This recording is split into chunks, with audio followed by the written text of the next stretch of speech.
Olá, Igreja Esmirna, graça e paz, que Deus abençoe a todos os irmãos, espero que todos estejam bem aí, mesmo nesse momento de confinamento. É uma grande alegria podermos estar gravando estudos bíblicos, compartilhando a palavra de Deus com os irmãos, com o propósito de que a igreja seja edificada, que a igreja cresça, que cresçamos, né? No nosso relacionamento com Deus, no nosso conhecimento de Deus. E é com esse propósito que a gente vai dar sequência àquilo que temos visto nesta nova revista, né, que estamos estudando, revista Nossa Fé, o que somos, o que fazemos. Como isso é importante, né, irmãos? O que somos, o que fazemos. E a gente viu na semana passada que somos uma nova criatura. E falávamos então sobre uma nova assinatura, né? O cristão ele precisa, nesta nova vida, uma vida espiritual nova, né? Nasceu de novo, ele precisa assinar de forma diferente. A assinatura aí é uma figura, né, de linguagem para entendermos que adquirimos uma nova identidade. Precisamos viver uma novidade de vida.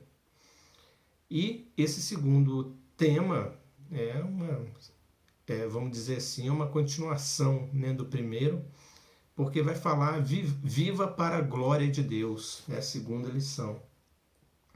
Viva para a glória de Deus. Que implica numa mudança mesmo, né, de caráter. Aqui nós vamos ver isso hoje. Viver para a glória de Deus implica numa transformação do nosso caráter. Caráter que foi denegrido por conta da queda, por conta do pecado.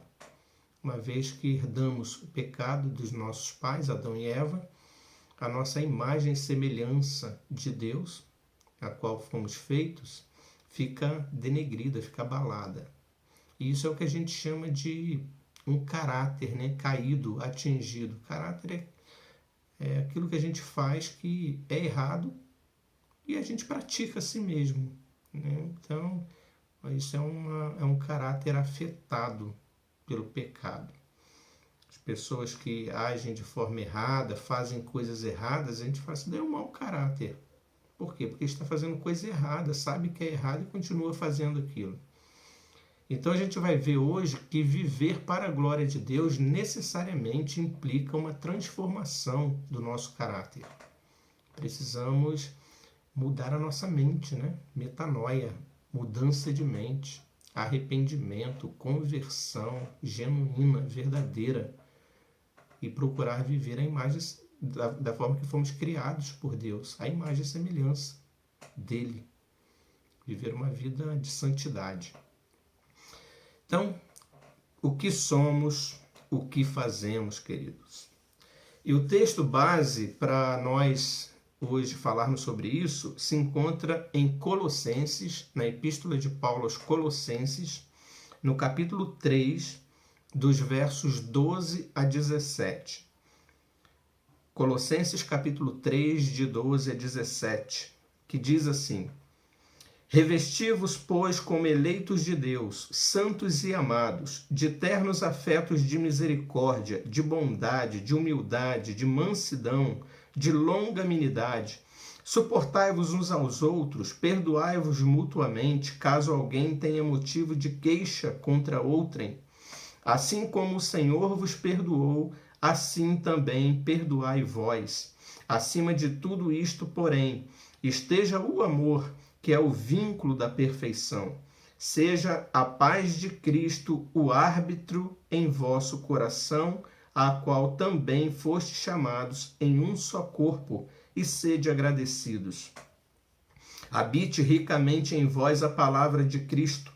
Instruí-vos e aconselhai-vos mutuamente em toda a sabedoria, louvando a Deus com salmos e hinos e cânticos espirituais, com gratidão em vosso coração. E tudo o que fizerdes, seja em palavra, seja em ação, fazei-o em nome do Senhor Jesus, dando por ele graças a Deus Pai. Vamos orar, queridos, para iniciarmos então a nossa lição? Deus Santo, nós lemos a Tua Palavra, como ela nos chama a viver uma vida de santidade, uma vida de transformação, uma nova identidade, como ela nos chama a vivermos de uma forma que glorifique o Teu santo nome. E como somos limitados, ó Deus, como somos falhos e carecemos da Tua graça para vivermos de acordo com a Tua vontade. Que todas essas orientações, exortações autoritativas da Tua Palavra nos faça perceber o quanto precisamos nos edificar, nos santificar e crescermos no conhecimento do Senhor, contando com a Tua graça, para vivermos para a honra e glória do Teu nome. Nos ajuda, Pai, nos aperfeiçoa, aumenta a nossa fé, santifica-nos na verdade, e a Tua Palavra é a verdade. É diante dela que nós estamos nesta noite e pedimos a Tua direção, a iluminação do Teu Santo Espírito sobre nós, para a condução deste estudo. Abençoe cada irmão, cada irmã e todos aqueles que irão assistir este vídeo, esse estudo, ó Pai. Em nome de Jesus, assim oramos agradecidos. Amém. Vamos então para a leitura da nossa introdução? Queridos, nós hoje vamos falar sobre Viva para a Glória de Deus, e isso me faz lembrar do último sermão. Eu falei muito sobre isso, lembra?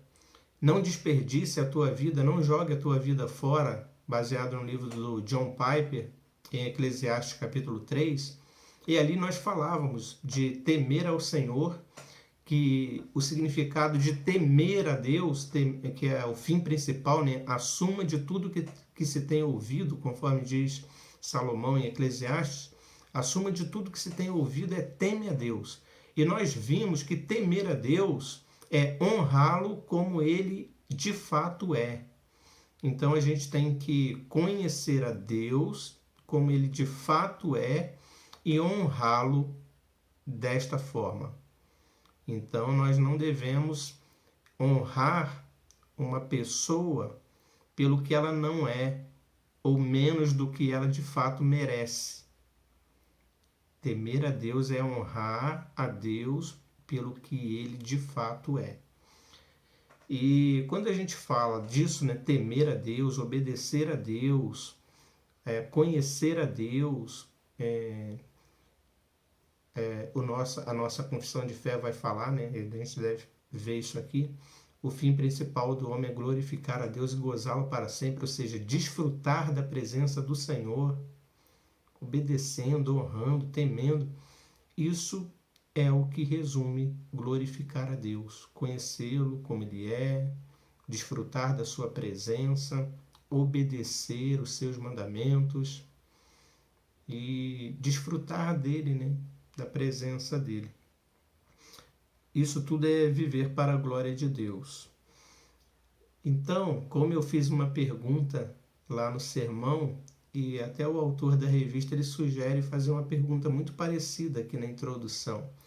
Se eu te perguntasse quais são as suas 3 prioridades básicas, o que você me responderia? Qual tem sido a prioridade da tua vida? E aí não é porque a gente está aqui no estudo que você vai falar, não, a prioridade é glorificar a Deus, a prioridade é fazer a vontade de Deus. Quero saber o que está de fato no teu coração no dia a dia. Essa é a ideia, essa é a sugestão. Você realmente está preocupado? Nós realmente estamos preocupados em viver a nossa vida diária de forma que glorifique a Deus, que honre a Deus pelo que Ele de fato é? Então é preciso que as prioridades da nossa vida sejam, em primeiro lugar, glorificar a Deus pelo que Ele de fato é, temer a Deus, conhecer a Deus, viver na presença dEle. Porque isso vai afetar, queridos, todas as outras ações nossas. Se nós não vivermos para a glória de Deus, todas as demais prioridades da nossa vida serão afetadas negativamente, óbvio. Negativamente. Então não adianta você falar, não, a prioridade da minha vida é minha família, a prioridade da minha vida é minha carreira profissional, a prioridade da minha vida é cuidar da minha saúde. Cuidado. Se essas prioridades não estiverem abaixo de glorificar a Deus, a nossa vida será vã, como nós vimos lá em Eclesiastes, correr atrás do vento. Ela será manchada pelo pecado e não vai dar certo. Não teremos sucesso. Então, bem-aventurado é o homem que teme ao Senhor e anda nos seus caminhos, obedece os seus mandamentos. Muito feliz, né? É um homem muito feliz. O ser humano é muito feliz. É bem-aventurado quando teme a Deus e o glorifica. E aí todas as prioridades da vida nossa serão bem-sucedidas. Então vamos para a nossa introdução, queridos. Viver para a glória de Deus. Deixa eu colocar o óculos aqui, né? Tô ficando velho. Vamos lá, introdução. Viver para a glória de Deus. A Bíblia ensina que toda a extensão de nossa vida deve refletir em cada detalhe a glória divina. Somos espelhos que refletem a obra redentora do Criador. Somos um poema divino para refletir sua glória. Efésios 2:10. Os crentes devem brilhar para que o mundo veja quem é o Senhor e o que ele fez por seu povo. Mateus 5:16. O Catecismo Maior de Westminster afirma em sua primeira pergunta: qual é o fim supremo e principal do homem? O fim supremo e principal do homem é glorificar a Deus e alegrar-se nele para sempre. Romanos 11:36, 1 Coríntios 10:31, Salmo 73, 24 a 26, João 17, de 22 a 24. Fim supremo, a razão última, é a finalidade básica, o propósito para o qual alguém existe. Então, quando ouvimos alguém dizer que o que importa é ser feliz, percebemos algo errado nisso. A felicidade não deve ser o fim supremo do ser humano, embora não haja nada errado em desejar ser feliz. Mas isso não pode se tornar o propósito principal da vida de alguém. As Escrituras nos ensinam que o propósito para o qual o ser humano foi criado é glorificar a Deus em tudo, manifestar em cada detalhe de nossa vida o imenso e radiante brilho da graça do Senhor por meio de Cristo, para que o mundo veja quem Deus é e o que fez. Mateus 5,16. Por um povo eleito, santo e amado. Colossenses 3,12. Um novo caráter cristão levará a pessoa a esse propósito central. Como alguém de quem Cristo é o Salvador, deve se portar diante das pessoas, da sociedade e de que modo se ver como nova criatura. Como essa pessoa pode glorificar a Deus a partir desse novo modelo, de um novo ethos? Então, como eu disse, é meio que uma continuação daquilo que a gente estava vendo na primeira lição. Uma nova assinatura envolve isso, glorificar a Deus. E como glorificar a Deus neste novo ethos? Lembra que a gente falou que ethos tem aí a relação com aquilo que fazemos, com a nossa ética, né? Com aquilo que escolhemos fazer, da forma que fazemos, ethos. Então, esse novo ethos, como ele será, como glorificaremos a Deus, sendo alguém que Cristo salvou diante das pessoas, diante da sociedade, de que modo vamos viver se somos nova criatura? Como glorificaremos a Deus, né? Então, esta é a ideia, queridos. É isso que a gente vai tentar ver aqui hoje, de forma mais prática possível, como é viver para a glória de Deus, como uma nova criatura. Vamos então para o primeiro ponto aí, que vai falar do nosso contexto. Ok, vamos aqui para o nosso contexto. Ao escrever sua carta aos Colossenses, o apóstolo Paulo teve por objetivo combater duas heresias que incomodavam os cristãos. Uma filosofia que viria a se tornar o gnosticismo e as práticas judaizantes. Então, aí é informação importante. Eram dois problemas sérios que o apóstolo Paulo estava querendo combater aí em sua carta aos Colossenses: gnosticismo e as práticas judaizantes. O gnosticismo estava ainda no início. Em sua forma mais comum, o docetismo ensinava que Cristo não era Deus, porque a divindade não poderia habitar em um corpo mortal. Olha aí que grande problema que os cristãos lá e Paulo tinha que enfrentar com os gnósticos. Primeira coisa, eles não aceitavam Jesus como Deus de forma nenhuma, não aceitavam a divindade de Cristo. Eles negavam, portanto, a encarnação de Jesus. Para eles, Cristo era duas coisas distintas: um homem comum e, em alguns momentos, uma espécie de emancipação da divindade, mas nunca Deus-homem ao mesmo tempo, o Emanuel. Já os judaizantes, por outro lado, ensinavam que para conquistarmos a salvação era necessário ainda manter alguns rigores cerimoniais da lei conforme o Antigo Testamento: a circuncisão, a guarda do sábado e a dieta de alimentos.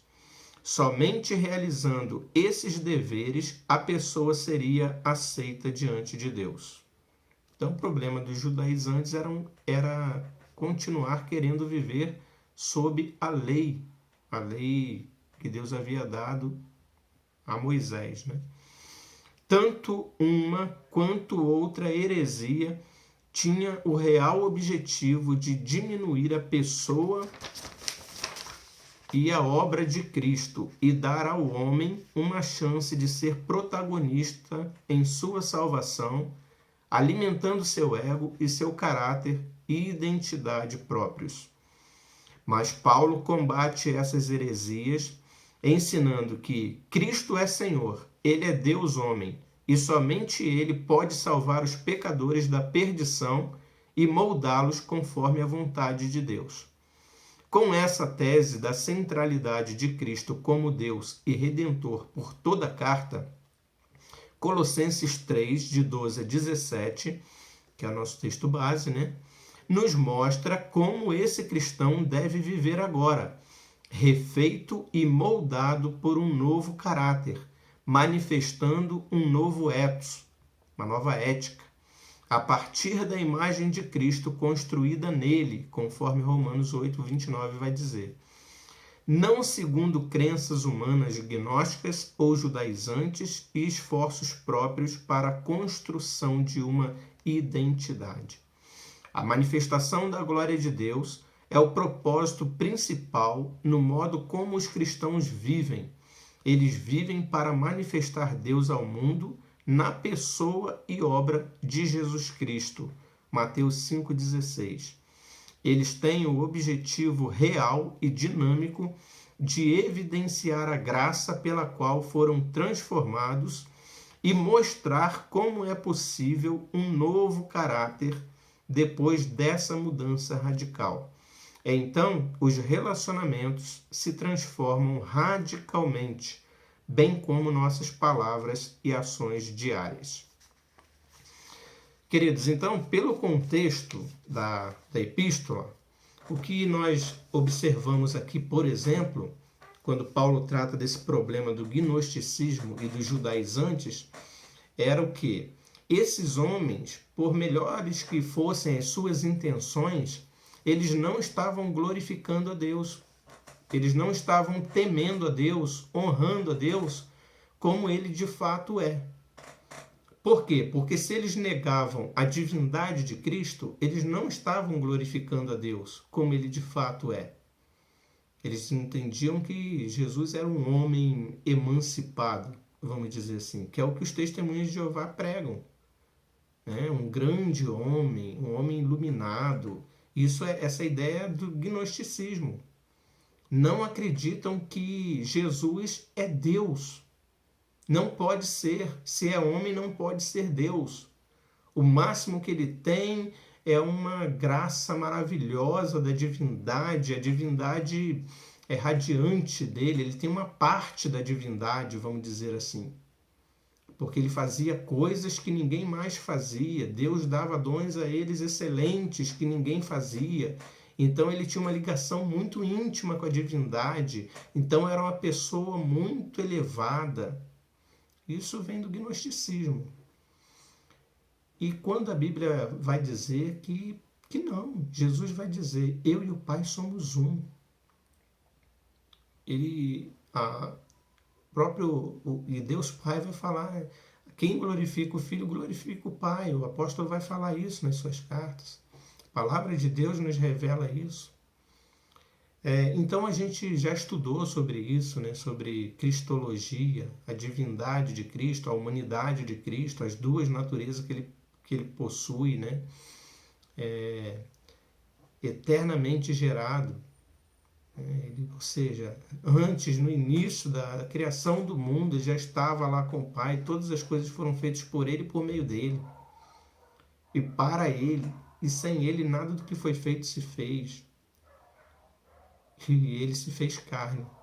Então, ele que estava antes, né, no início da criação. Então, enfim, queridos, negar a divindade de Deus, aquele que nasceu, o anjo disse, né, é o Emanuel, é o Deus conosco. É Deus aqui entre nós, é Deus conosco, Deus está aqui com a gente. Né? Então, negar a divindade de Jesus é não temer a Deus, porque temer a Deus é honrá-lo como ele de fato é. E isso é glorificar a Deus, quando a gente teme a Deus, quando a gente obedece seus mandamentos, quando a gente goza ele, né? Desfruta da presença dele, conhece ele como ele de fato é. Quando a gente desfruta da presença dele. O fim principal do homem é glorificar a Deus, gozá-lo para sempre. Ok? Então, se nós caímos num erro como os gnósticos caíram, a gente não glorifica a Deus da forma correta. E outro erro dos judaizantes. Eles queriam voltar às práticas cerimoniais. Né? As leis que Deus deu a Moisés lá, os 10 mandamentos, daí são perpétuos.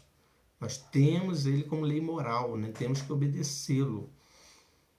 Os 10 mandamentos ali, na sua maior dimensão, ele é o aio, né? Ele é a base da nossa fé. Como que a gente vai mostrar se a gente tem fé em Deus? Obedecendo os seus mandamentos. Quais são os seus mandamentos? Né? A base dos mandamentos estão lá nos 10 mandamentos. Que se resume em 2. Amar a Deus sobre todas as coisas, ao nosso próximo como a nós mesmos. Essa lei tem que ser praticada por todo cristão. É o nosso objetivo diário. Andarmos, vivermos de forma moral. É questão do caráter. Né? O caráter nosso ele tem que ser aperfeiçoado, ele tem que ser santificado, ele tem que ser melhorado com base na lei de Deus. Os princípios da lei. Mas os judaizantes, eles achavam que a salvação continuavam com essa ideia, que a salvação vinha pelo cumprimento das leis na sua forma literal e tudo mais, leis cerimoniais, civis, religiosas, morais, tudo mais. Então Paulo vem combater isso, porque eles negavam então o sacrifício, a redenção que há da nossa vida por meio da fé em Jesus Cristo, que ninguém cumpre a lei plenamente. Então Paulo tinha que lutar contra os judaizantes e tinha que lutar contra o gnosticismo. E é isso que ele vem então falar aqui para os Colossenses, tá bom? Então, queridos, trazendo aqui para a nossa aplicação prática, o que estamos contextualizando aqui é que não caiamos no erro. Nós precisamos conhecer a Deus. Não podemos ser como os gnósticos, não podemos ser como os judaizantes e não podemos ser como qualquer outra coisa que não seja glorificar a Deus como ele de fato é. Para isso a gente precisa conhecê-lo, conhecer a palavra de Deus. Errais por não conhecer as Escrituras e nem o poder de Deus. Tá bom? Então, a contextualização serve para a nossa vida também aqui hoje, para entendermos o que Paulo queria combater aí nesta comunidade, tá bom? Na sociedade que ele vivia. Então vamos aí para o nosso segundo ponto. Então vamos aqui, queridos, para o nosso segundo ponto. O que podemos aprender? A. Deus é glorificado em nossos relacionamentos. O apóstolo Paulo relaciona várias virtudes daqueles que são novas criaturas, daqueles a quem ele denomina eleitos de Deus, santos e amados. Olha aí, Colossenses 3:12, né? Nosso texto base. Revesti-vos, pois, como eleitos de Deus, santos e amados, de ternos afetos de misericórdia, de bondade, de humildade, de mansidão, de longanimidade. Então, eleitos de Deus, santos e amados, assim nós somos discriminados pela palavra de Deus. Os cristãos são destinados para serem santos e irrepreensíveis e manifestarem a glória de Deus na vida. Isso está lá em Efésios, capítulo 1, versículos 6 e 12. É para isso que existimos. Somos felizes quando promovemos a glória de Deus. Olha aí, queridos, que informação importante que o autor nos traz aqui. Com base nesses textos, somos felizes quando promovemos a glória de Deus. E as pessoas, né, a gente busca tanta felicidade em tantas coisas que interessam a nós neste mundo e esquecemos que se nossa prioridade não for glorificar a Deus, não seremos felizes nunca.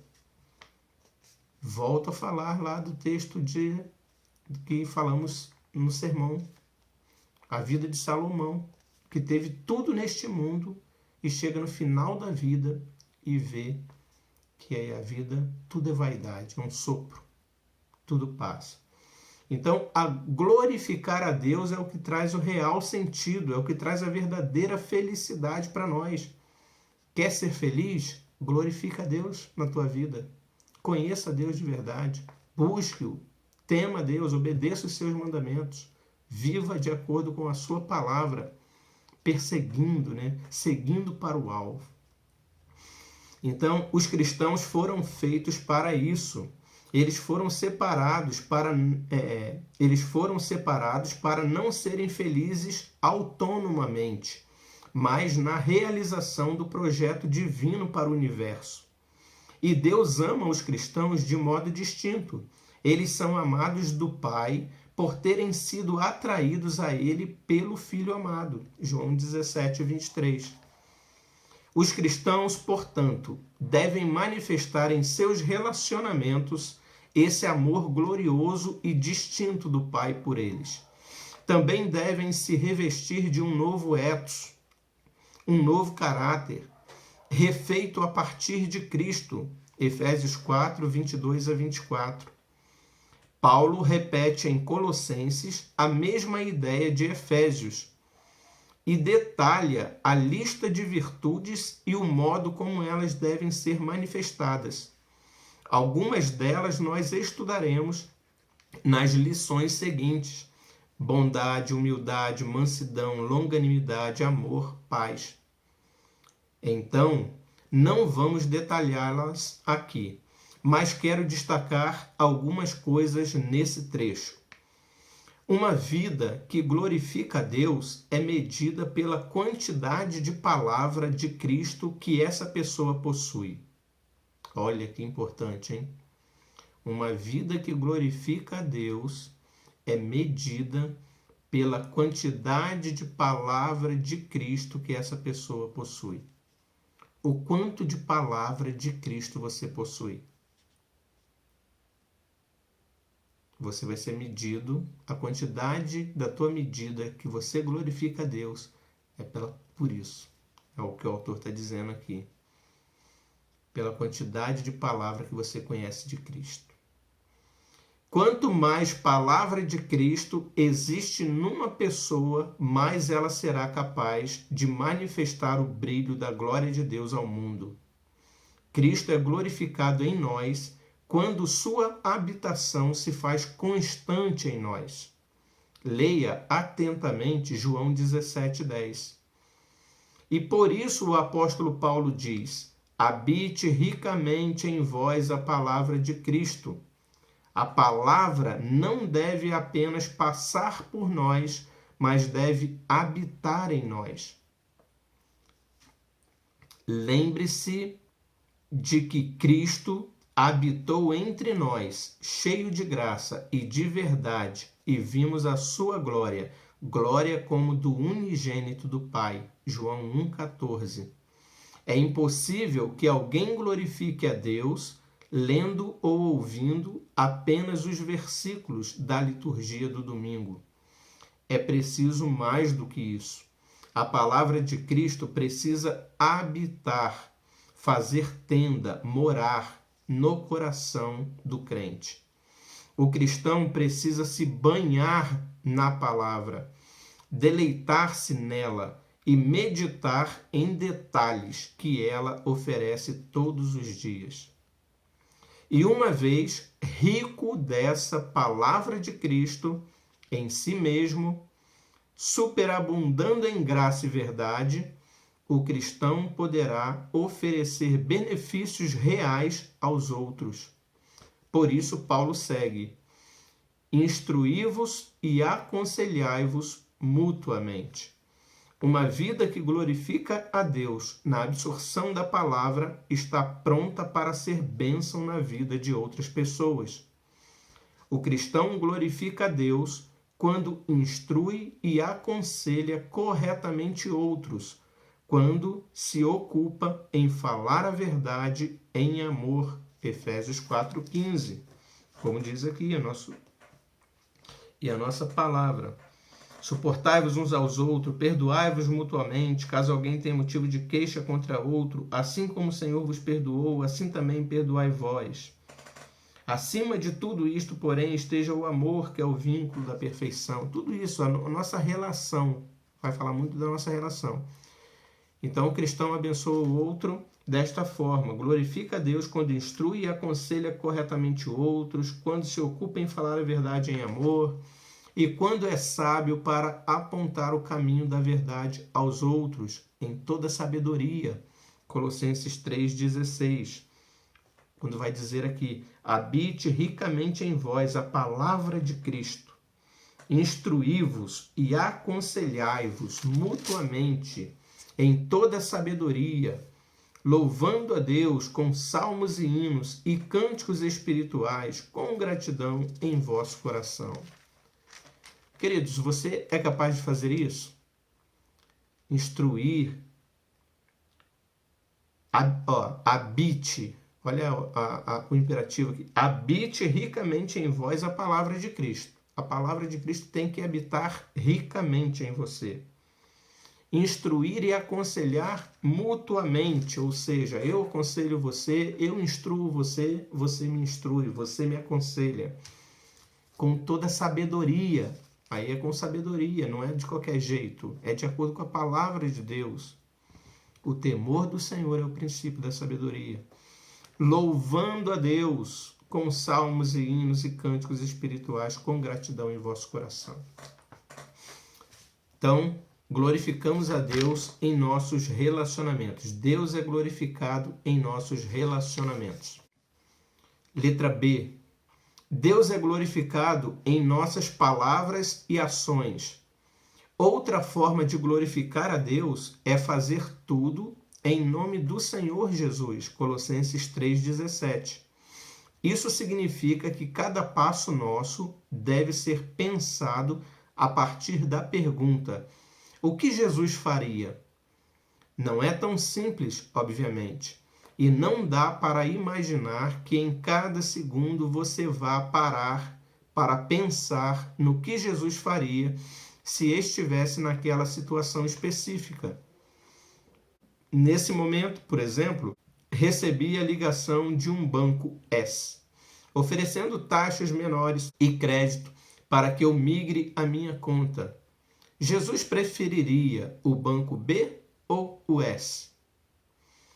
Mas o fato de estarmos vinculados a Jesus, a verdadeira videira, João 15, traz a segurança de que temos o seu Espírito Consolador, o Espírito de Cristo, Romanos 8, de 1 a 16, que nos dirige em todos os momentos, mesmo naqueles em que não percebemos com tanta clareza ou que parecem não ter nada a ver com a nossa espiritualidade, como a escolha de um banco, por exemplo.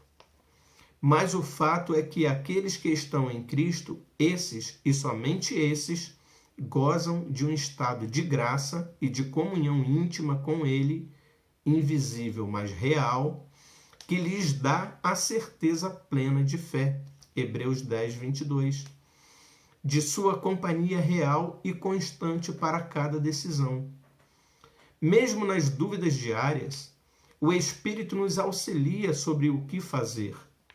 Quando vos levarem às sinagogas e perante os governadores e as autoridades, não vos preocupeis quanto ao modo por que respondereis, nem quanto às coisas que tiverdes de falar, porque o Espírito Santo vos ensinará naquela mesma hora as coisas que deveis dizer. Lucas 12, 11 e 12. Que texto maravilhoso!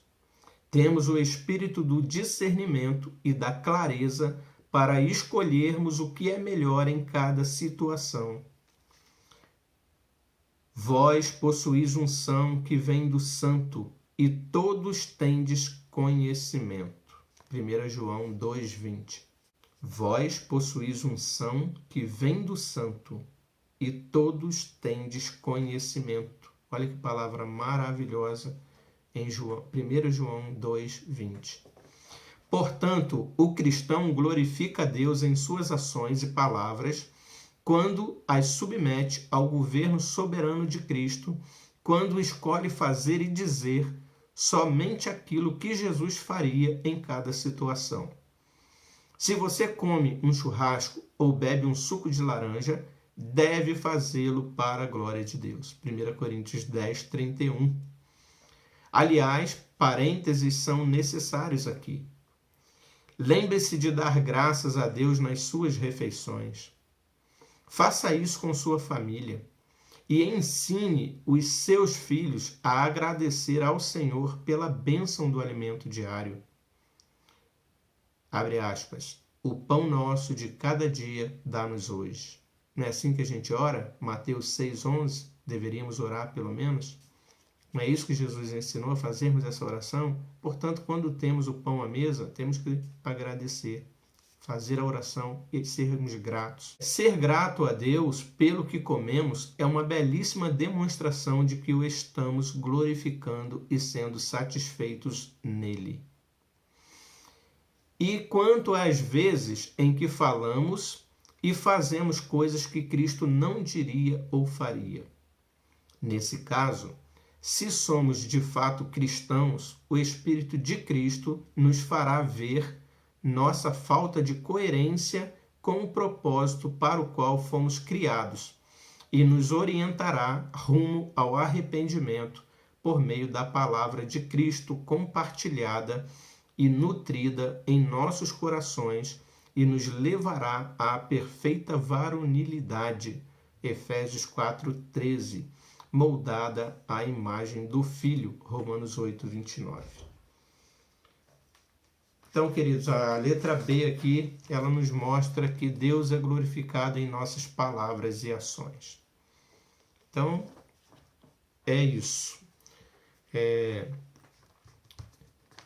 A nossa vida, o nosso novo nascimento, o nosso modo de agir, uma vida que glorifica a Deus, viver para a glória de Deus, implica nessas 3 áreas aí. Glorificar a Deus nos nossos relacionamentos com quem convivemos diariamente. Então as pessoas precisam ver a glória de Deus em nós. Exorte, habite ricamente em vós a palavra de Deus para exortar-nos mutuamente, ou seja, uns aos outros, louvando a Deus, dando graças com hinos e salmos. Isso é o que glorifica a Deus nos nossos relacionamentos. Habite ricamente em vós a palavra de Cristo. E aí, glorificamos a Deus com as nossas palavras e ações. Então, os nossos relacionamentos que estão associados com as nossas palavras e ações é o que glorifica a Deus. Nas tomadas de decisões, ações envolve tomadas de decisões. Eu vou agir para um determinado foco, para um determinado objetivo. Essa minha ação, ela tem que estar fundamentada num propósito de glorificar a Deus. Por que eu escolhi fazer isso e não aquilo? Por que eu vou agir dessa forma? As minhas ações, o que eu faço, o que eu decido, as minhas escolhas, as minhas palavras, quando eu falo, o que eu falo, como eu falo, a hora que eu falo, o momento que eu falo. Então, relacionamento, palavras e ações é o que vai fazer com que a nossa vida glorifique a Deus ou não. Nosso ethos, a nossa ética, a nossa forma de viver. Isso precisa estar, então, fundamentado num caráter, numa personalidade que viva para glorificar a Deus. Então, Paulo vem falar aqui com bastante propriedade daquilo que a gente deve fazer. Tudo que fizerdes, seja em palavra, seja em ação, fazei-o em nome do Senhor Jesus, dando por ele graças a Deus Pai. Vamos aí para a nossa conclusão e aplicação. Estudo hoje curto e precioso, viu? Conclusão. Vamos aqui. Deus deve ser glorificado em nossos relacionamentos, palavras e ações. Portanto, seja o que for que você esteja fazendo e pensando, isso deve glorificar a Deus. Se suas palavras e ações não estão glorificando a Deus, você precisa repensar o seu propósito último, a razão de sua vida. Mateus 18, 8 e 9. Uma vida sem o propósito de glorificar a Deus será vazia de sentido e resultará em sofrimento. Fomos criados para glorificar a Deus. Conciso, sucinto e preciso. Fomos criados para glorificar a Deus, queridos. O fim principal do homem é glorificar a Deus e gozá-lo para sempre. A ideia, irmãos, para não ficar aqui só teorizando, aquela coisa teórica, tem que ser assim, tem que fazer isso, vamos fazer aquilo, a Bíblia nos ensina, habite ricamente, falar e tal, a palavra de Cristo tem que estar em nós, seja em palavras, seja em ações e tal, mas assim, no nosso dia a dia, isso na prática tem que envolver uma vida de intimidade com Deus. Deus é nosso Pai. Ele se relaciona conosco como filhos, pai e filhos. É essa a realidade, é essa forma estabelecida por Deus para se relacionar conosco. Ele como pai e nós como filhos. Obviamente que é pela fé, mas isso se transforma de forma tão real na nossa vida que não parece que é uma coisa espiritual. Aqueles que têm mais experiência com Deus vão entender o que eu estou querendo dizer aqui, Aqueles que são mais maduros na fé Talvez esses que estão chegando agora e estão iniciando sua vida não tenham essa experiência espiritual com Deus, de conviver há anos e anos aí com Deus pela fé, talvez não assimilem ainda, ou não tenham a percepção exata do que eu estou dizendo. Como que a gente pode viver nesse mundo que a gente está vendo, está enxergando todas as coisas, que tudo que está à nossa volta, o mundo real, né? Real, vamos assim dizer, como se Deus não fosse tão real quanto tudo que os olhos veem, né? Mas nós que já temos aí uma caminhada na fé, anos e anos e anos caminhando com Deus, os irmãos sabem o que eu estou dizendo. A nossa vida, a nossa relação pela fé com o nosso Deus não é uma coisa abstrata, uma coisa que a gente não consiga sentir, né? Que a gente não consiga, que não seja palpável. É palpável pela fé. A gente sabe exatamente quando a gente está desagradando, quando Deus está chateado com a gente, quando, né, Deus se ira contra a gente, quando a gente está... Né, a nossa consciência, o Espírito Santo habita em nós. E então, a palavra de Deus habitar ricamente em nós é para isso, é para que a gente viva numa intimidade diária com Deus, na nossa prática diária. É como um pai e um filho que se relacionam aqui nessa vida real. É só a gente trazer essa mesma analogia, essa mesma figura, porque é assim que Deus coloca, pai e filho. Imagine um filho se relacionando com o seu pai, neste mundo, nesta vida. Como que é um relacionamento saudável? Qual que é o relacionamento sadio? É um filho distante? É um pai que não conversa com o filho que não conversa com o pai? Esse é um relacionamento saudável? Tem saúde nessa relação? Não. O filho... ele vai amar mais ainda o pai vai amar mais ainda o filho quando eles se relacionam, quando eles convivem juntos, quando eles conversam, quando eles se ajudam mutuamente, quando o pai vê que o filho procura ele, que prazer que é, quando o filho vê que o pai é atencioso com ele, procura ele para conversar. A nossa relação com Deus é assim, queridos, é uma relação íntima, pela fé diária com Deus. Então cabe a nós nos achegarmos a Ele. A gente faz isso quando a gente ora, a gente faz isso quando a gente lê a sua palavra, medita nela, conversa com Deus, ouve a Deus, leia a Bíblia, não como um livro. Não, que eu tenho que adquirir conhecimento. Não. Desfrute da leitura. É Deus falando com você, é Deus te instruindo, é o Pai te orientando, é o Filho te orientando, é o Espírito Santo te orientando, a Trindade Santa. São por meio dos seus apóstolos, por meio dos seus profetas, é Deus nos orientando. Então, se achega ao Pai por meio da sua palavra. Ouça o que Ele tem a dizer por meio dos seus profetas, dos seus apóstolos, do seu Filho Jesus Cristo. Ouça o que o nosso Senhor Jesus nos orienta. E assim se achega, tenha relacionamento com o Pai, como Jesus tinha íntima comunhão, como homem, com o seu Pai. É assim que a gente precisa viver, queridos. Se achega a Deus, ore a Deus, coloque sua vida na presença de Deus.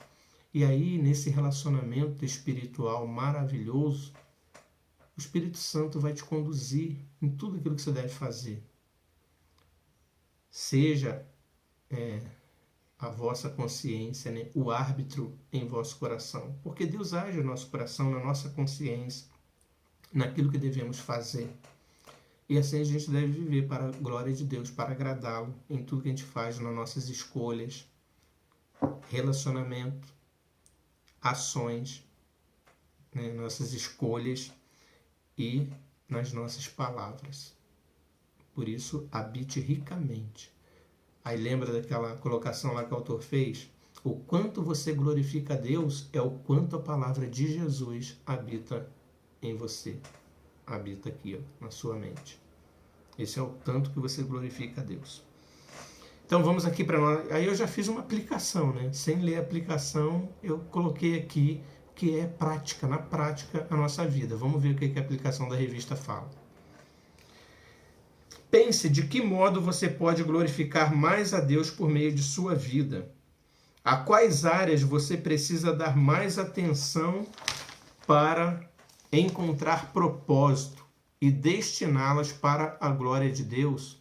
Seu emprego atual glorifica a Deus? Seu casamento glorifica a Deus?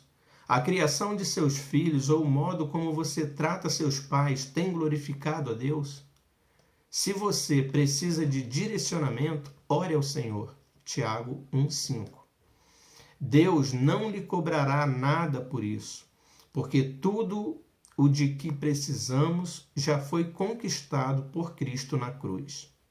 Agora, resta-nos glorificá-lo por meio de sua vida, de nossa vida. É colocar agora e glorificar a Deus na nossa vida prática. Pense o que você tem feito nas suas decisões, suas palavras, suas ações, seus relacionamentos, se eles têm glorificado a Deus. Eu vou para um próximo vídeo aqui, antes da gente fazer a oração final, apenas ler aqui a vida para a glória de Deus. É um texto que tem aqui, extraído da Bíblia de Estudo Herança Reformada, e a gente finaliza com a oração.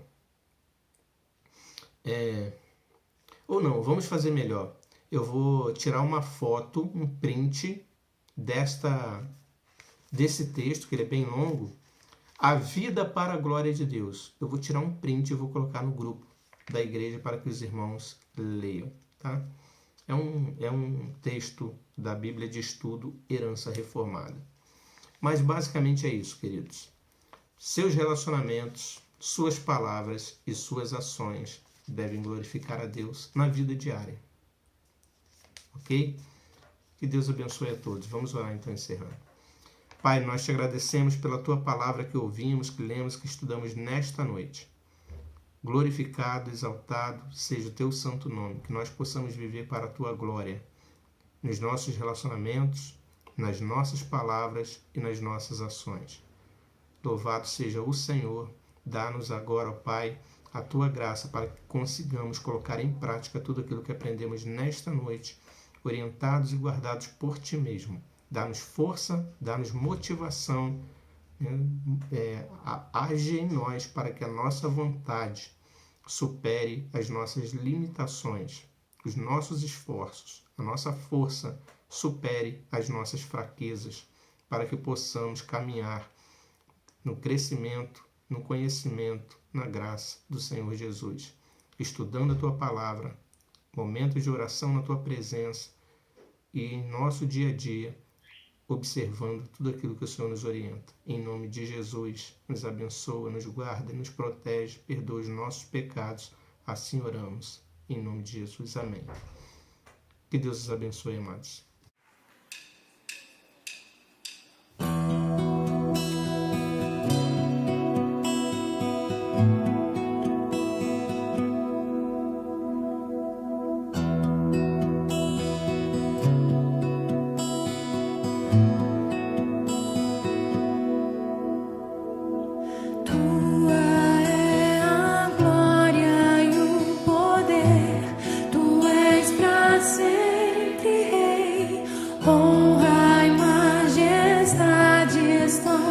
Diante do Senhor não existe